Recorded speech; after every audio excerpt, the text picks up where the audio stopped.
G'day, Win here. So you want to make professional sounding videos on your tablet or on your phone. I'm actually recording this off my phone, so I'm going to show you it on the tablet, but the exact same instructions apply. You're going to need some equipment.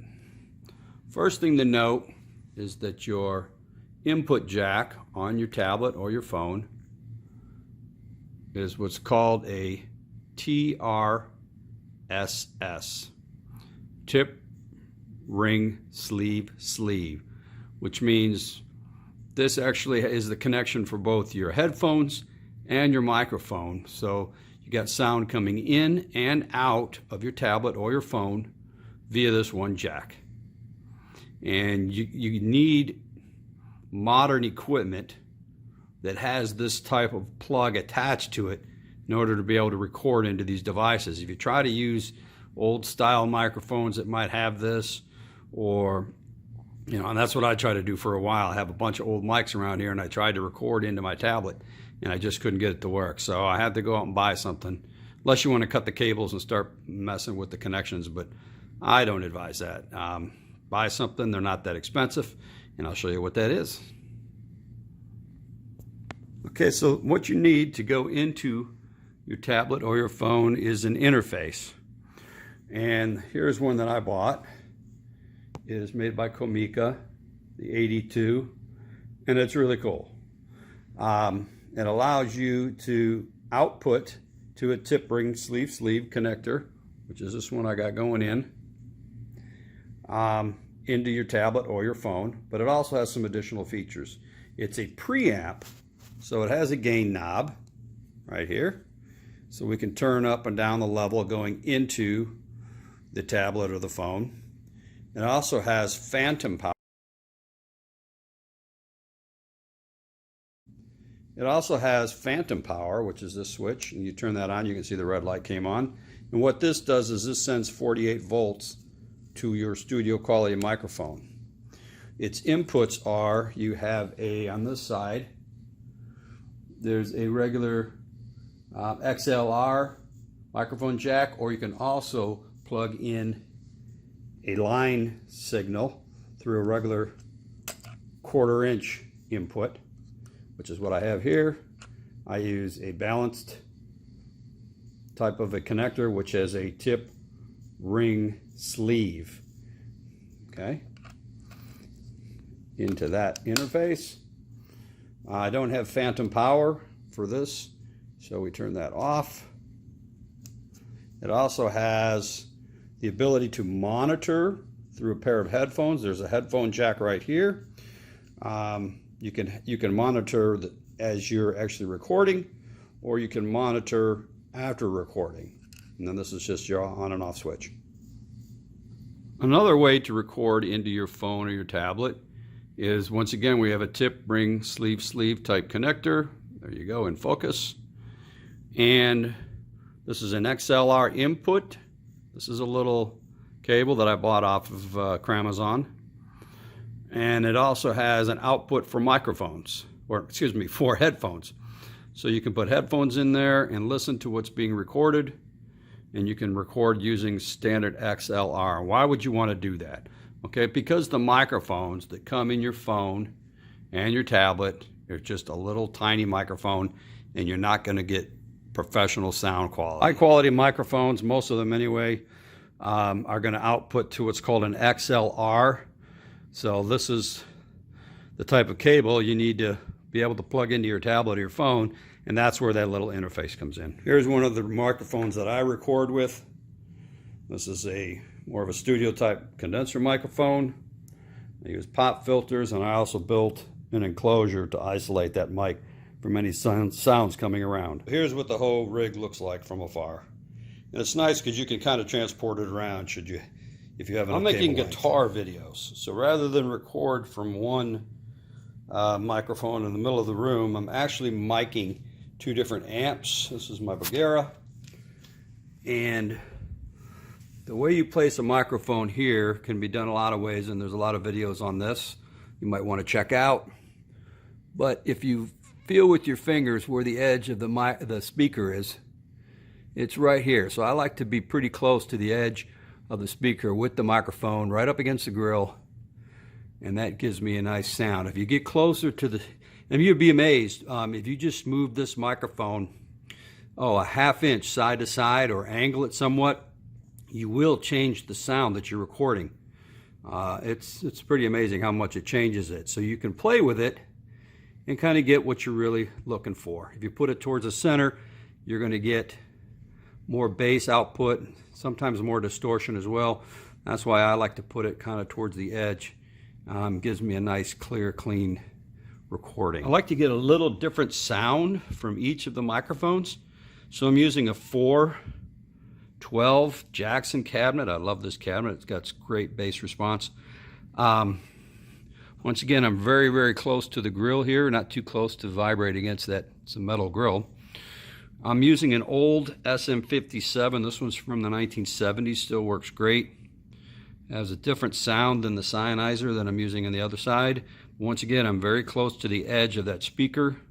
And this time I'm off axis a little bit. I'm angling the microphone to give me a little bit different of a sound. So I'm going to blend these two sounds together. So how do I blend my two mics together? Well, I have a little 4-track mixer.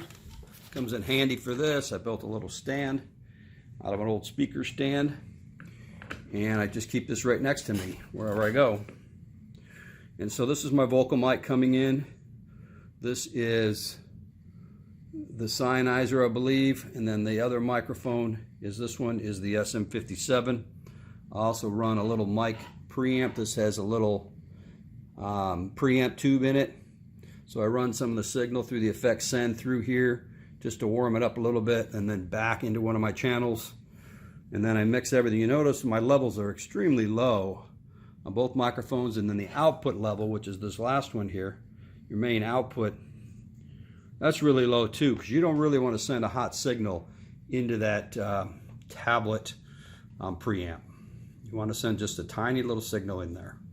You got to mess around with this until you get all of your EQ and everything set the way you like. The main out from the mixer goes into my little Comica interface, and then from the Comica interface it goes out through the TRS-S cable into the tablet. Now I can record video and audio into this tablet, and it comes from 3 different microphones, all of which I have control over through the little mixer and EQ. The other thing, if you notice here, might have been obvious, is that I have a mic stand, okay? And then I bought an attachment for a mic stand that holds my tablet, and then I bought another clamp that clamps onto the mic stand. There's a little thing here, and there's some Velcro on this this interface here, and I Velcroed it there so it's all kind of nice and sturdy. It won't go anywhere and fall apart. And then I put another clamp further down here just to hold my headphones. Important to note, this is the microphone I'm talking through.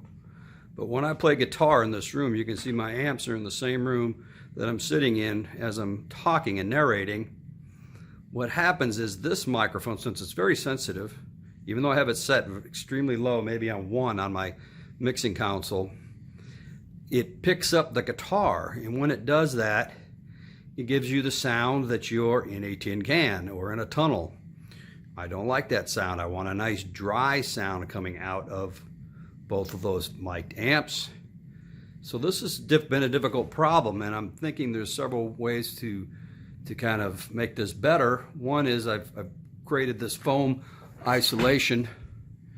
It's kind of just a U-shaped piece of foam that I put on a real thin piece of wood and screwed it to a mic stand. I have another piece of foam kind of sitting on top.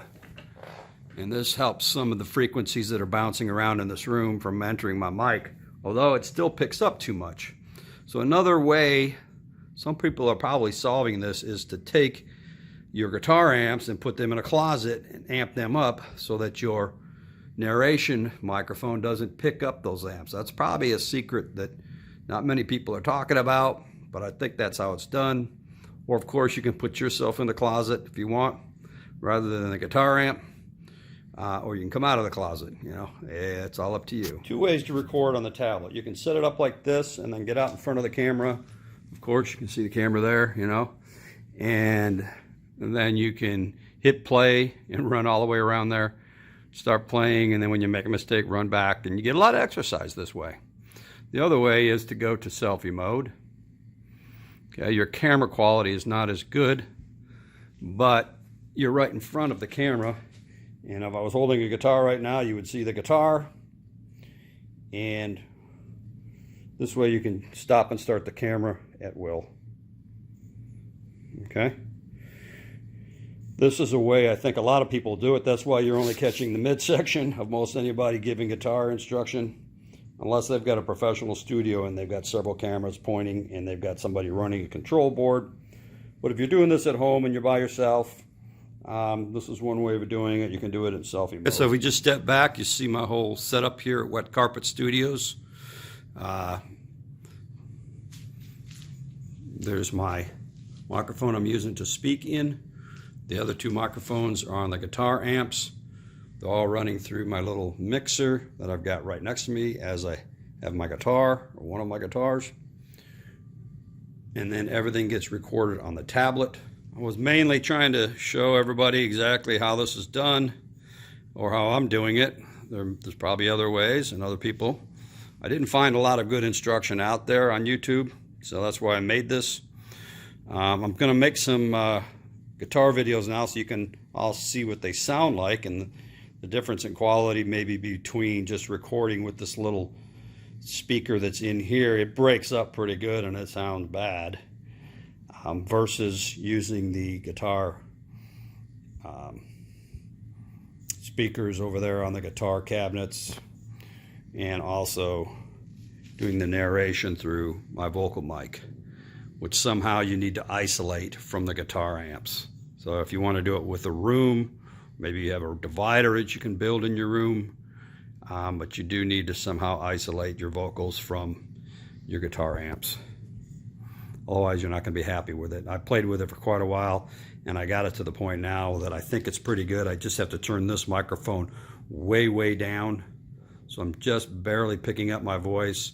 And there where it just adds a little ambient sound into the guitar mix, which is okay, because it's almost like a little natural reverb.